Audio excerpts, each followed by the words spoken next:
विधान परिषदेसाठी जोरदार रस्सीखेच. बच्चू कडूंना शिंदेंच्या शिवसेनेची गळ. राष्ट्रवादीत जय पवारांच्या नावाची चर्चा. कुणाची लागणार विधान परिषदेवर वर्णी. राज्यातील 9 जागांसाठी होणाऱ्या विधान परिषद निवडणुकीच्या साठी सर्व राजकीय पक्षात जोरदार रस्सीखेच सुरू असल्याचं पाहायला मिळत आहे. अशा शिंदेंच्या शिवसेनेनं बच्चू कडूंना गळ घातल्याची चर्चा रंगली आहे. कडूंचा प्रहार पक्ष शिवसेनेत विलीन केल्यास त्यांची विधान परिषदेवर वर्णी लावण्याचं आश्वासन तर पुढच्या 6 महिन्यांनी मंत्रिपदाची ही ऑफर दिल्याची चर्चा आहे. शिवसेनेनं दिलेल्या ऑफरबाबत बच्चू कडूंनी पक्षाच्या पदाधिकाऱ्यांची मेसेजच्या द्वारे मतं जाणून घेतली. दरम्यान आता आमदारकी दिल्यास बच्चू कडूंनी शिवसेनेत प्रवेश करावा, मात्र सध्या पक्ष विलीन करू नये. जेव्हा मंत्रिपद मिळेल तेव्हा पक्ष विलीन करावा, प्रमुख पदाधिकाऱ्यांची भूमिका असल्याची सूत्रांची माहिती आहे. बच्चू कडू बुधवारी आपली भूमिका स्पष्ट करण्याची शक्यता वर्तवली जाते. बघा, बच्चू कडूंचा स्वतंत्र प्रहार जनशक्ती हा पक्ष आहे. त्यांच्याशी माझी तर वैयक्तिक भेट देखील झालेली नाही.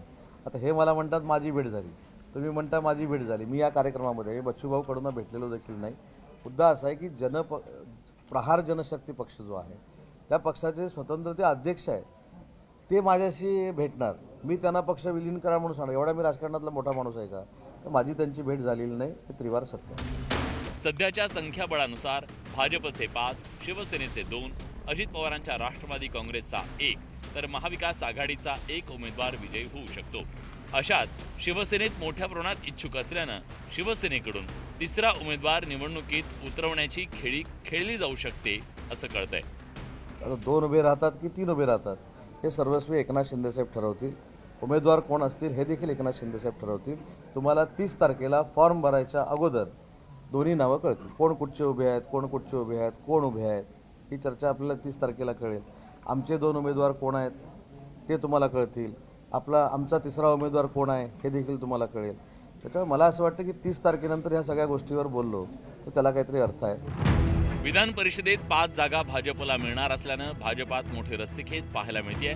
विधान परिषदेच्या उमेदवारीसाठी सर्वाधिक चर्चा असलेल्या विवेक कोल्हेंनी सोमवारी मुख्यमंत्री देवेंद्र फडणवीसांची भेट घेतली.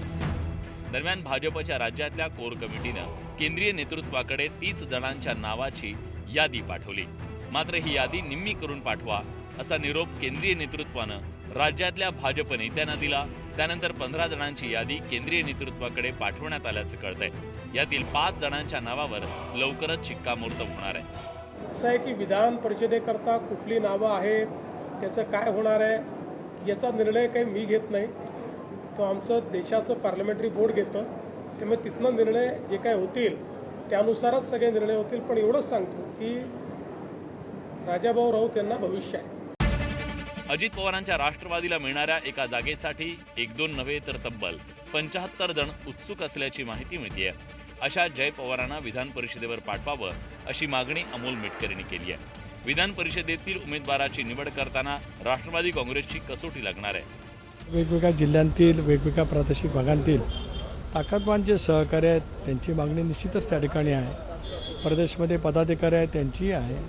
वेगवेगळ्या सेलचे ज्यांनी प्रमुख म्हणून काम केलं, ते अल्पसंख्याक सेल असेल, सामाजिक न्याय सेल असेल, ओबीसी सेल असेल, यांचीसुद्धा दीर्घकाळ त्यांनी संघटनेमध्ये काम केलं असल्यामुळे त्यांनी पक्षाकडे त्यांच्या भावना व्यक्त केलेल्या आहेत. जरूर या संदर्भामध्ये ज्यावेळेला वरिष्ठ पातळीवरती बैठक होईल त्याला या संदर्भातला आढावा घेऊन पक्ष नेतृत्व निर्णय करेल. एकीकडे महायुतीच्या गोटात ही स्थिती असताना महाविकास आघाडीत विधान परिषदेबाबतचं चित्र स्पष्ट झालेलं नाहीये. विधान परिषदेची जागा उद्धव ठाकरेंनी लढवावी अशी गळ काँग्रेस आणि शरद पवारांच्या पक्षानं घेतली आहे. मात्र ठाकरेंनी याबद्दल ग्रीन सिग्नल दिलेला नाहीये.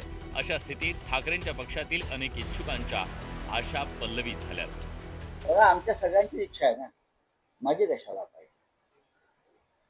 आता त्यांचं मन जे आहे ते निर्णय घेतील ते त्यांच्या मनानुसार. पक्षप्रमुख आहेत, एकच जागा आहे, त्याच्यामुळे त्यांना काळजीपूर्वक पावलं टाकावी लागतात. विधान परिषदेसाठी उमेदवारी अर्ज दाखल करण्यासाठी 30 एप्रिलची अंतिम मुदत आहे. या 2 दिवसात सर्व राजकीय पक्ष आपले पत्ते उघड करण्याची शक्यता आहे. यानंतर कुणाच्या गळ्यात विधान परिषदेच्या उमेदवारीची माळ पडणार हे स्पष्ट होईल. नरेश बोबाटेसह ब्युरो रिपोर्ट, न्यूज 18 मराठी.